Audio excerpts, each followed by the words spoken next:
Voici un moelleux choco-orange sans farine ni gluten, à la fois fondant et légèrement croustillant, un peu comme une pâte feuilletée fine et dorée, mais sans beurre, sans gluten et sans farine.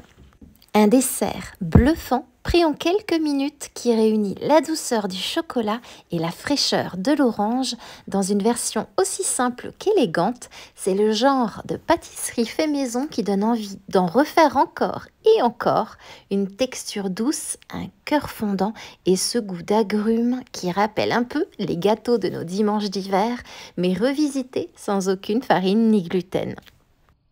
Je commence directement dans une assiette creuse, j'y verse 60 ml de lait, puis j'ajoute 2 cuillères à soupe de sirop d'érable. Le sirop d'érable remplace ici le sucre, il apporte une belle douceur. Tu peux aussi utiliser du miel, du sirop de date, etc. etc. Par-dessus, j'ajoute 5 g de cacao non sucré pour un goût de chocolat bien intense. Puis j'ajoute une demi-cuillère à café de levure chimique sans gluten. Cette petite quantité suffit à faire gonfler la préparation, même sans farine. C'est elle qui va donner de la légèreté à la texture. J'ajoute ensuite un œuf de gros calibre et là, je fouette simplement à la fourchette jusqu'à avoir un mélange bien homogène, sans grumeaux de cacao.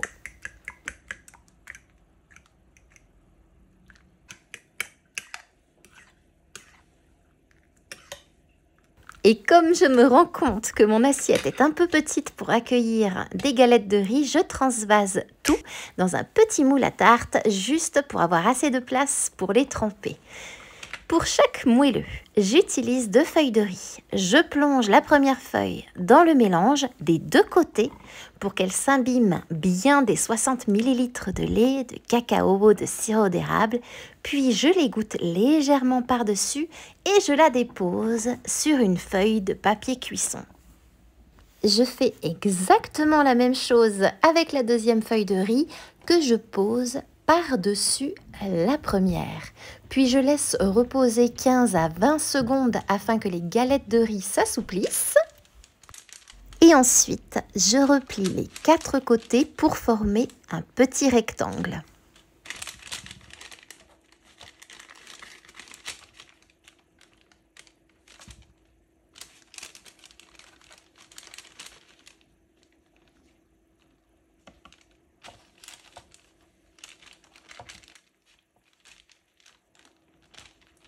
Et au centre de ce rectangle, je dépose 3 à 4 petits chocolats à l'orange.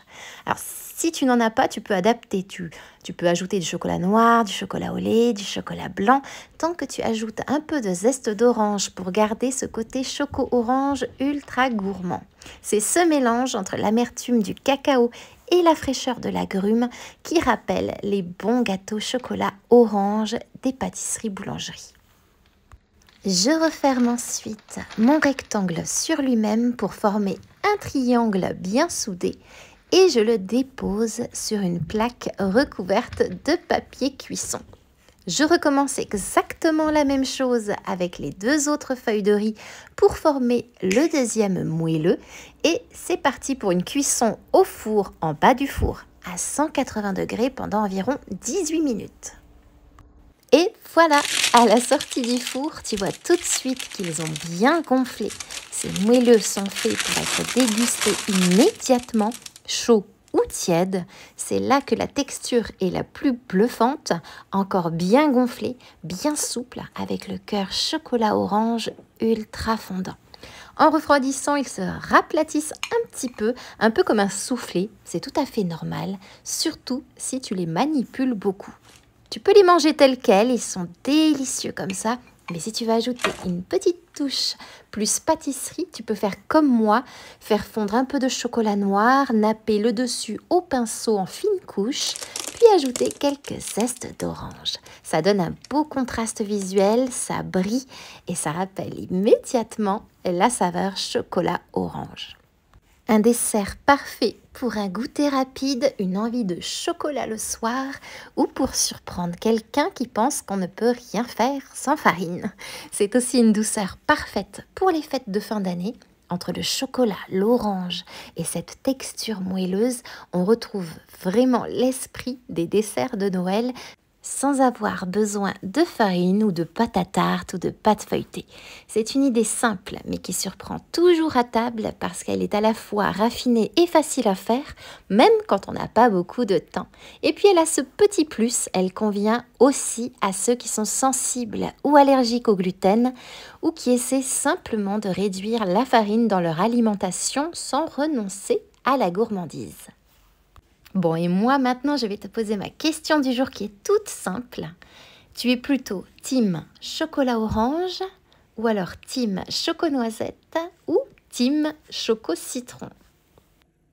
Hâte de lire ta réponse en commentaire et en attendant moi, il ne me reste plus qu'à te souhaiter une délicieuse dégustation.